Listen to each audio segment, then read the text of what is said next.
I'd really like to do life coaching one day, but I don't have time right now.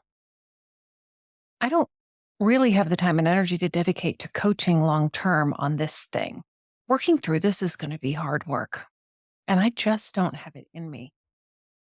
Maybe later. Maybe when I get through this busy season at work, or after this next launch, or when my kid goes off to school, maybe after we've moved, or when I retire. But if I could just get this one thing figured out, it'd help so much. Maybe it truly isn't the time for you to embark on a coaching journey to tackle the big issues in your life. You only want to do coaching when you have the time and the commitment to really get the most out of it. But there is this one thing that you'd really like to put behind you, to make a decision about, or to get some clarity around, maybe to get started on. You're not ready for a longer term commitment right now, but you still need a transformation. On this episode, we're going to talk about why working towards a small win might be the right strategy for you right now.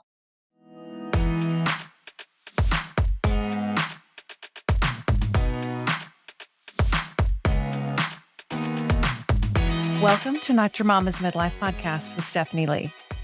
On this show, we're going to talk about the experiences of high-achieving women and men across industries and lifestyles who are at the midpoint of their careers and are no longer content to let life happen to them. Together, we're going to purposefully create the second half of our lives by addressing burnout and overwork, by getting clarity on how we're creating the experience of our lives, how we're conspiring, in fact, to keep ourselves stuck, identifying and articulating what it is that we really want for the second half of our lives, and creating a plan to achieve it.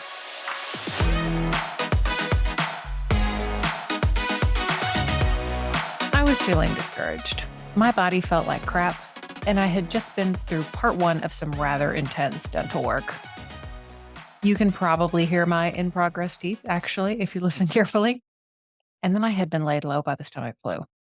And truthfully, if I'm sick, especially stomach sick, it is only a matter of time before I begin speculating about how I'm just going to feel terrible forever. This is it. It's never going to get better. I'm a cognitive coach, and I totally buy into the idea that our thoughts create our feelings. But our bodies are also providing tons of feedback to our minds. And days of feeling lousy will just create the right physical environment in your brain for a lot of down thoughts and catastrophizing. So that's what I was doing. And I had some awareness of it. But I began thinking about a particular coaching goal that I had just last year in 2022. And I got a little discouraged, and I began feeling like I had just let all of that work go. I was working on it this time last year. I made progress. It felt great. But then I'd gotten busy and lost all of the progress I made over the last year, as if it was either or, good or bad, making progress or backsliding. But I also knew that wasn't quite true. I had very much the felt sense that I am indeed a different person than I was just last year. And then I thought about some kind of ahas that I had recently and ways that I knew that I was thinking about things differently and showing up differently, even since Christmas. And I decided to capture it. In case you haven't noticed, I'm a big fan of writing things down, making myself lists. You can call it journaling or coaching myself. For me, it's a hybrid of both, really.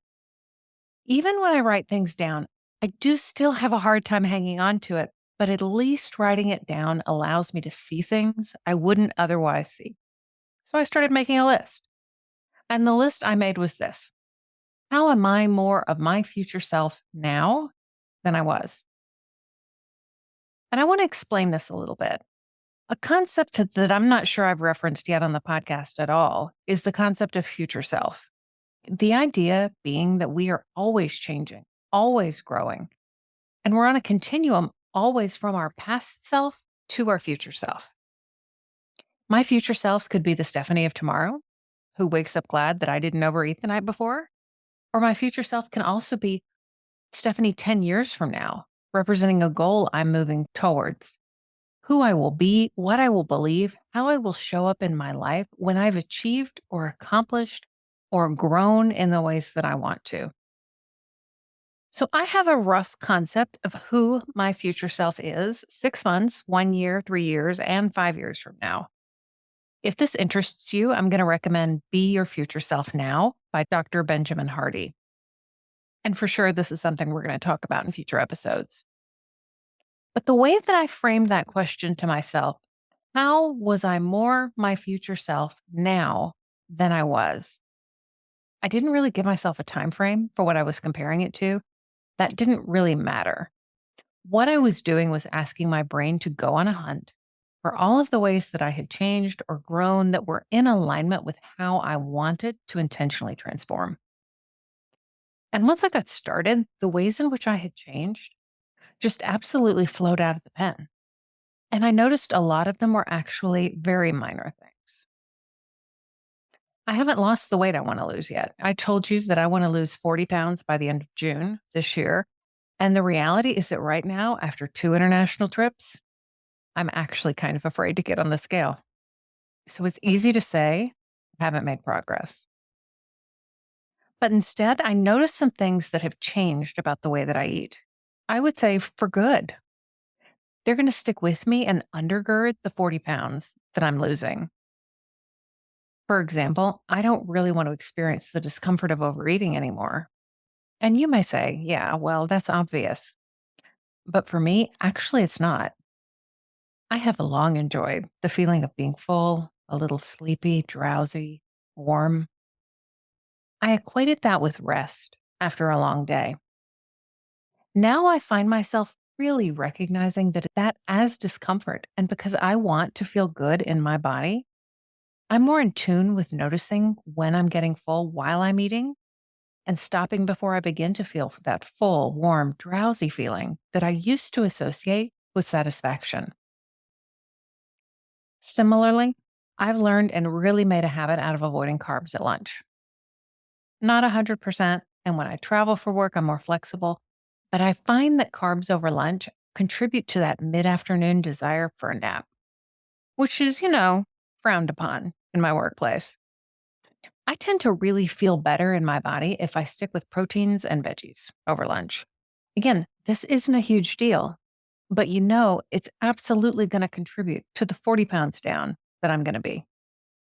So that was a couple of food related changes that I noticed because that's one of the goals that I'm working towards. But I'll give you some examples in other areas as well. Other changes that I've experienced that I see as progress towards my future self.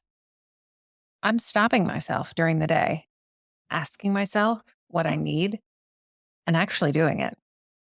Not all the time, but far more than I used to. I'm looking into the future. For example, when I need to have the rest of this dental work done, I'm planning now for how I can make that easier on myself than it was the last time. I can truly see how just pushing to get that one more thing done or telling myself that I can rest when everything is finished really isn't serving me.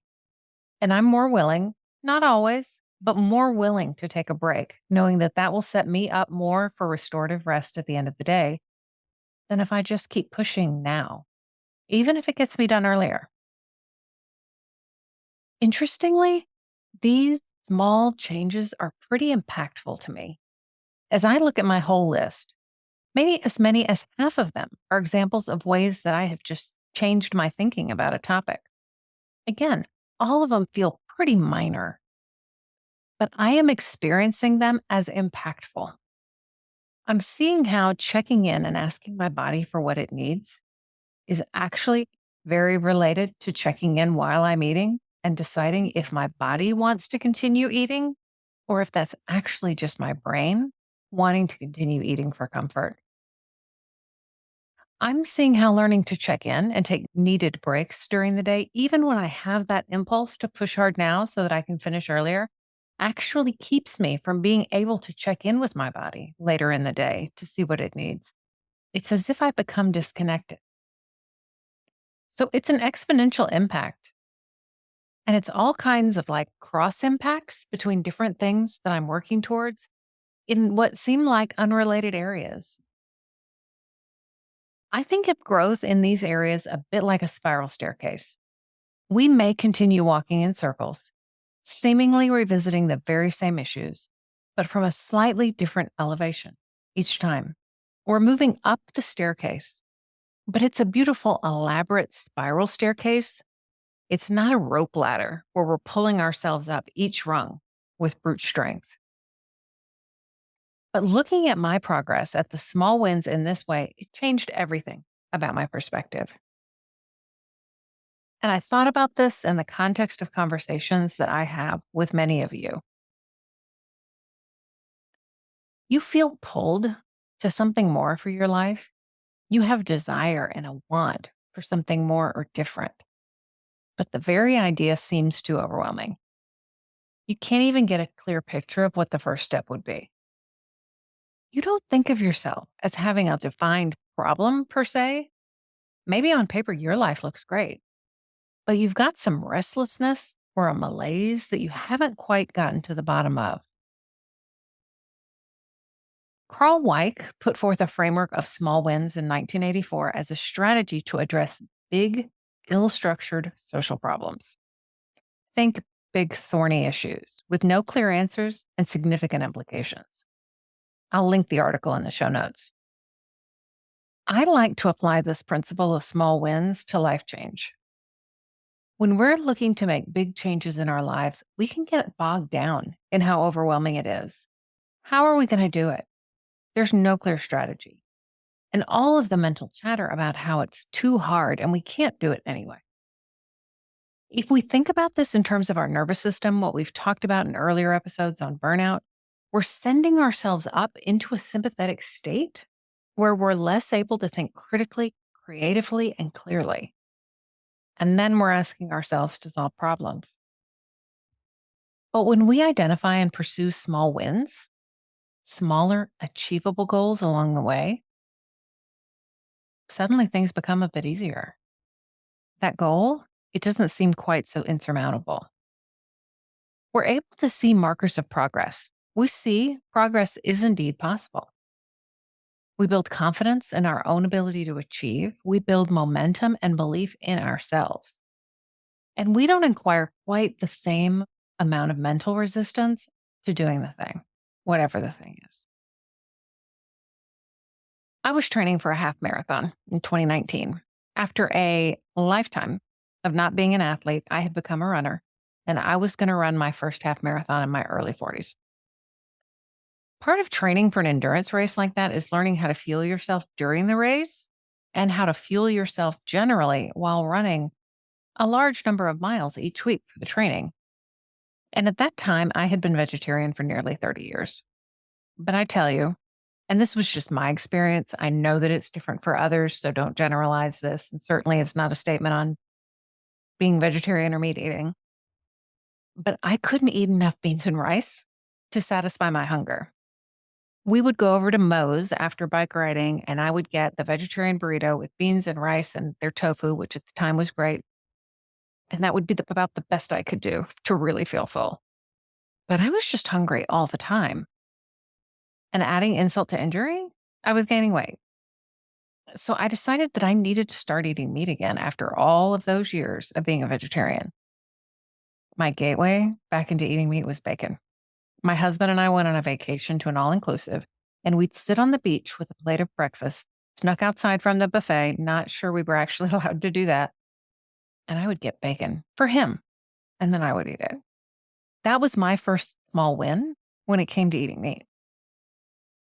Bacon, especially bacon that someone else had prepared, was easy and accessible and yummy. Whereas thinking about all of the various kinds of meat that I should probably integrate into my diet, didn't really have a taste for, and certainly didn't feel comfortable cooking, it was totally overwhelming. But the bacon, I'm sure there's definitely a joke in here about making these things go down easy, greasing the wheels or something. Considered from a different angle, my friend Emily gave me cuttings from 3 plants over Christmas. I generally favor plants that thrive in neglect, but often I have a few others around that I'm daring to live. But I really wanted these cuttings from Emily to take root. So first we put them in water until roots appeared. And then once we had roots, we planted them in potting soil and we watched for signs of new growth.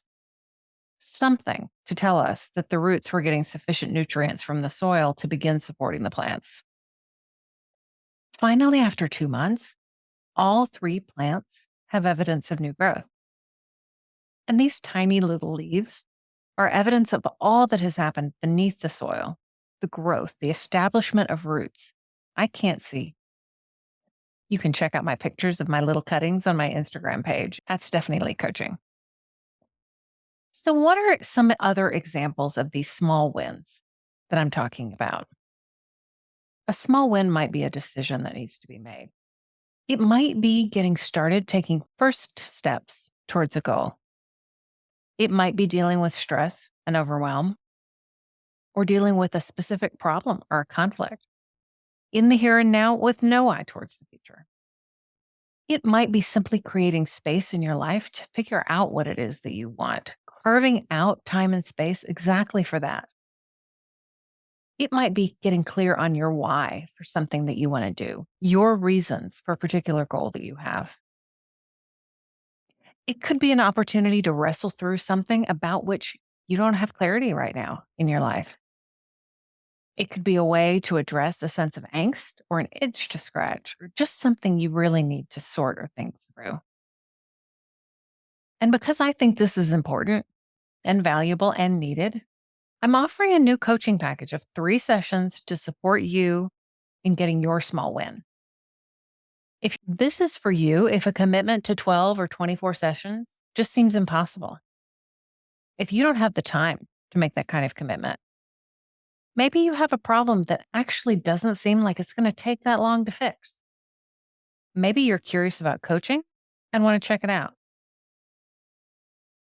Clients will use these sessions to address topics, including ones like these: weight or their eating, healthy habits, burnout, overwhelm, work stress, caregiver stress, maybe personal, relational, or career transitions, unidentified discontent or stuckness, drinking more than they'd like, relationships with their spouse or significant other, their children, their friends, maybe faith stuff, letting go of something old to embrace something new, grief. And if grief, it's probably grief over a phase of life that has passed, perhaps a season of life, or even a pet. This isn't likely the best venue to grieve a significant loss, but sometimes a large counseling or coaching container feels disproportionate to some of the other types of grief that we experience. We can also spend time on New Year's resolutions that you've already shelved here in February, creating a path towards your goal, or developing a vision for your future self, as I talked about earlier in this episode. So, why do small wins matter? They're small, like by definition. These sessions are an opportunity for you to get back in the driver's seat, to get out of a pattern of life happening to you and into a new model of agency where you're in charge of your next steps. You're going to develop examples of successes to build on. You'll get out of a rut, and you'll do this for you. When I decided to create these small wins for big results sessions, I sat down to make my own list of things that I would want to work on with such an opportunity. Things that, if I fully addressed them and worked through them, could make an outsized impact in my life. Are you curious about what they are? I have beliefs about entrepreneurship and selling that are carryovers from my childhood that I need to let go of. I need to make decisions about which goal or goals to really pursue right now and be willing to place others on hold.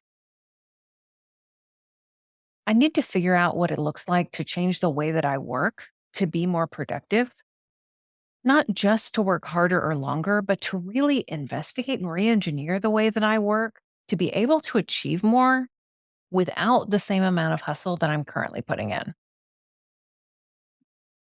I also have well practiced thought about how much I have to do and how I don't have time. that are with me irrespective of the actual facts of my responsibilities. They're not serving me, and it's time to really examine them fully and let them go. And I want to create a clear and compelling vision of my future self so that I can spend more time being her now. All of these things are part of my bigger goals. All of these are things that, again, if I spent time on them, real time on them, they would have significant ripple effects in my life today. And these would all be small wins, but they would create big results in my life. If you'd like support in creating your small win, I'm currently offering a 3-session coaching package called Small Wins for Big Results. Because small wins can make a huge difference in our lives. We'll do focused work together over a series of 3 sessions to get you some wins in the bag that will make meaningful change in your life. So why wouldn't you just do this yourself? I mean, these are small goals, right? So you can go after them yourself, for sure. But if it was easy to do it yourself, you would have done it already. A coach can see your mental blind spots where your thinking is getting in your way. A coach can help you see where you're accepting your own thoughts or perceptions about a situation as fact. And in doing so, where you're holding yourself back.